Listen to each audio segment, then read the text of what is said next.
بسم اللہ الرحمن الرحیم۔ السلام علیکم ورحمۃ اللہ وبرکاتہ۔ امید ہے آپ خیریت ہوں گے۔ اللہ آپ کو خوش و خرم رکھے اور آپ کے لیے آسانیاں پیدا کرے، آمین۔ آج کا ہمارا موضوع ہے حضرت نوح علیہ السلام کی بے مثال زندگی، ایک عظیم پیغمبر کی داستان۔ حضرت نوح علیہ السلام کا ذکر سنتے ہی ہمارے ذہن میں ایک عظیم کشتی، طوفان کی سرگوشیاں اور اللہ کے نبی کی صدیوں پر محیط دعوت کا نقشہ کھنچ جاتا ہے۔ یہ صرف ایک قصہ نہیں بلکہ ایمان، صبر، استقامت اور اللہ پر بھروسے کی عظیم مثال ہے۔ ان کی زندگی ہمیں اس بات کی یاد دلاتی ہے کہ مشکلات چاہے کتنی ہی بڑی کیوں نہ ہو، اللہ کی مدد کے بغیر کچھ بھی ممکن نہیں۔ نسل انسانی کی ہدایت کا آغاز۔ حضرت نوح علیہ السلام کا تعلق حضرت شیث علیہ السلام کے بعد پیغمبروں کے سلسلے سے ہے۔ اس کی قوم بت پرستی، ظلم اور نافرمانی کی انتہا کو پہنچ چکی تھی۔ اللہ تعالیٰ نے حضرت نوح علیہ السلام کو اس قوم کی ہدایت کے لیے چنا۔ انہوں نے اپنی قوم کو 950 سال تک اللہ کی طرف بلایا، مگر قوم کے سرداروں نے نہ صرف ان کا مذاق اڑایا بلکہ ان کی دعوت کو جھٹلایا۔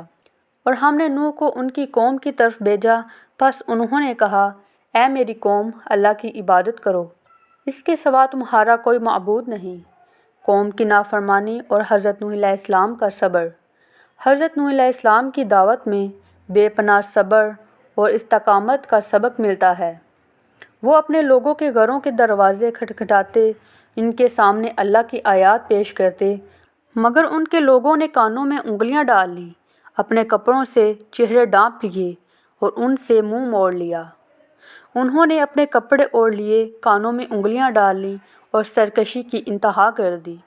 حضرت نوح علیہ السلام نے اللہ کے حضور دعا کی کہ یہ لوگ کبھی ایمان نہیں لائیں گے، لہٰذا اللہ نے ان پر ایک عذاب نازل کرنے کا فیصلہ کیا۔ کشتی کی تعمیر اور طوفان کی پیش گوئی۔ اللہ تعالیٰ نے حضرت نوح علیہ السلام کو ایک عظیم کشتی بنانے کا حکم دیا جسے سفینہ نوح کہا جاتا ہے۔ انہوں نے اللہ تعالیٰ کے حکم پر پہاڑ جیسی کشتی تیار کی، جبکہ ان کی قوم ان پر ہنستی رہی، اور وہ کشتی بناتے تھے اور جب بھی ان کی قوم کے سردار ان کے پاس سے گزرتے تو ان کا مذاق اڑاتے۔ حضرت نوح علیہ السلام نے قوم کو آخری مرتبہ خبردار کیا، مگر وہ اپنی نافرمانی پر قائم رہے۔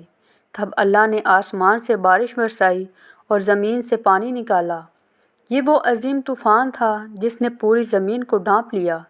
حضرت نوح علیہ السلام کا اپنے بیٹے کے لیے دلگرزاد مکالمہ۔ لمحہ انتہائی دلسوز تھا جب حضرت نوح علیہ السلام نے اپنے بیٹے کو کشتی میں سوار ہونے کے لیے کہا، مگر اس نے پہاڑ کی چوٹی پر پناہ لینے کی ضد کی۔ حضرت نوح علیہ السلام نے اسے اللہ کی رحمت کی طرف بلایا، مگر وہ اپنی ضد پر اڑا رہا۔ اے میرے بیٹے، ہمارے ساتھ سوار ہو جا، کافروں کے ساتھ نہ رہ۔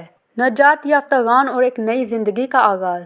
کشتی میں سوار ہونے والوں میں حضرت نوح علیہ السلام، ان کے ماننے والے اور ہر جاندار کے جوڑے شامل تھے۔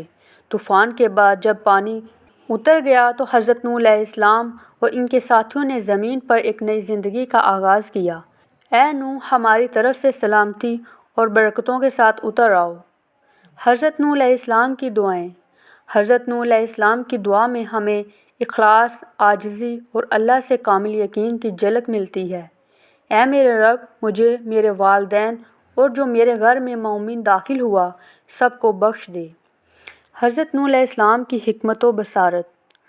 حضرت نوح علیہ السلام کی زندگی ہمیں سکھاتی ہے کہ ہر مشکل کے بعد آسانی ہے اور اللہ کی رحمت سے مایوس نہیں ہونا چاہیے۔ ان کا پیغام آج بھی ہمارے لیے مشعل راہ ہے کہ ہم حق کے راستے پر چلتے ہوئے مشکلات سے نہ گھبرائیں۔ حضرت نوح علیہ السلام کے بارے میں 7 احادیث۔